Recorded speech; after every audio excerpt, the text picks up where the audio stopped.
اسلام آباد high court نے بغاوت پر اکسانے کے مقدمے میں گرفتار پی ٹی آئی رہنما شہباز گل کی ضمانت منظور کر لی۔ عدالت نے شہباز گل کو 5 لاکھ روپے کے مچل کے جمع کرانے کا حکم دے دیا۔ دوران سماعت چیف جسٹس اطہر مین اللہ نے ریمارکس دیے کہ مسلح اتنی کمزور نہیں کہ کسی کے غیر ذمہ دارانہ بیان سے ان پر اثر ہو سکے، لیکن شہباز گل کے غیر ذمہ دارانہ بیان کو کسی طور بھی جسٹیفائی نہیں کیا جا سکتا۔ چیف جسٹس اسلام آباد ہائی کورٹ اطہر مین اللہ نے پی ٹی آئی رہنما شہباز گل کی درخواست ضمانت پر سماعت کی۔ شہباز گل کے وکیل نے عدالت کو بتایا کہ بدنیتی اور سیاسی بنیادوں پر یہ کیس بنایا گیا۔ اس کیس میں تفتیش مکمل ہو چکی ہے۔ پورا کیس ایک سپیچ کے ارد گرد گھومتا ہے۔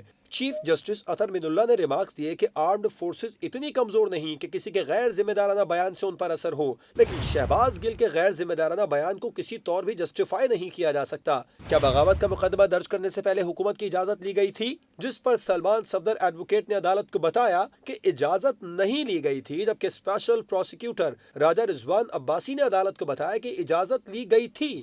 چیف جسٹس نے پروسیکیوٹر سے سوالات کیے کہ کیا تفتیش میں سامنے آیا کہ شہباز گل نے کسی سولجر سے بغاوت کے لیے رابطہ کیا؟ ٹرائل کورٹ نے ایک کے سوا آپ کی باقی سب دفعات ختم کی۔ کیا آپ نے کبھی ٹرائل کورٹ کے اس آرڈر کو چیلنج کیا؟ اسپیشل پروسیکیوٹر نے عدالت کو بتایا کہ ٹرائل کورٹ کے آرڈر کو چیلنج کرنے کی ضرورت نہیں تھی، جس پر چیف جسٹس نے ریمارکس دیے کہ آرڈر آپ کے خلاف جائے تو چیلنج کرنے کی ضرورت ہوتی ہے۔ چیف جسٹس نے ریمارکس دیے کہ ابھی تک آپ نہیں بتا سکے کہ شہباز گل نے کسی سولجر سے رابطہ کیا ہو۔ جب تک ٹھوس مواد نہ ہو، کسی کو ضمانت سے محروم نہیں کرنا چاہیے۔ کل کو وہی شخص بے قصور نکلا تو اس کا کوئی ازالہ نہیں ہو سکتا۔ آپ کارروائی ضرور کریں لیکن ٹھوس مواد تو سامنے لائیں۔ آپ بتائیں کیوں، کس بنیاد پر یہ عدالت انہیں ضمانت نہ دے؟ اگر ایسا ہے تو پھر یہ مزید انکوائری کا کیس ہے۔ عدالت نے فریقین کے دلائل سننے کے بعد شہباز گل کی درخواست ضمانت منظور کرتے ہوئے 5 لاکھ روپے کے مچل کے جمع کرانے کی ہدایت کر دی۔